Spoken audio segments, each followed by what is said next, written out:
Have you ever heard of the 5 stages of grief? Denial, anger, bargaining, depression, and acceptance. It sounds like a neat, tidy roadmap for one of life's messiest experiences, doesn't it? But what if I told you that this roadmap is actually a myth, or at least, not the rulebook we've been led to believe it is? The 5 stages of grief were first introduced by psychiatrist Elizabeth Kubler-Ross in her 1969 book on death and dying. But here's the crucial part. She wasn't writing about the grief we feel when we lose a loved one.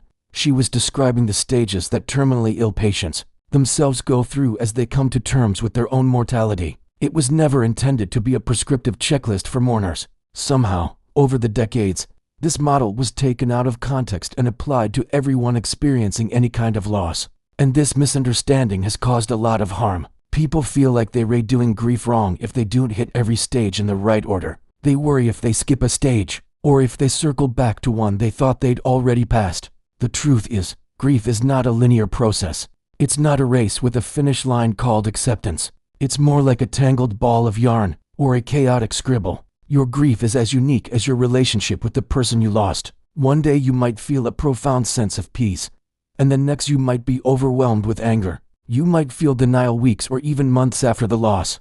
You might laugh at a memory and then feel guilty for it. All of this is normal. There is no right way to grieve. You might experience all 5 of those feelings, or none of them. You might feel things that aren't on the list at all, like confusion, relief, or numbness. Grief doesn't follow a schedule. It doesn't punch a clock. It shows up when it wants, sometimes quietly, sometimes like a tidal wave. So, let's stop trying to fit our messy, complicated human emotions into 5 neat little boxes. Let's give ourselves permission to feel whatever we feel, whenever we feel it, without judgment.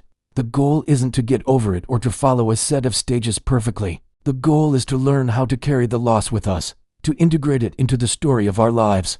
Instead of a linear path, think of grief as a landscape you have to navigate. Some days will be uphill climbs in a storm. Other days, you'll find a peaceful clearing where the sun is shining. Both are part of the journey. The landscape changes, and so do you. Over time, the sharp edges of pain can soften. The memories that once brought only tears might eventually bring a smile. This is what healing looks like. It's not about forgetting. It's about remembering differently. If you're grieving, please be kind to yourself. Your journey is your own. There's no timeline and no rule book. And if you feel like you're drowning in your grief, please reach out for help. Talk to a friend, a family member, or a mental health professional. You don't have to navigate this landscape alone. Sharing your story can be a powerful part of the healing process. Thank you so much for watching. If this video resonated with you, please give it a like and consider subscribing for more conversations about mental and emotional well-being. Take care of yourselves.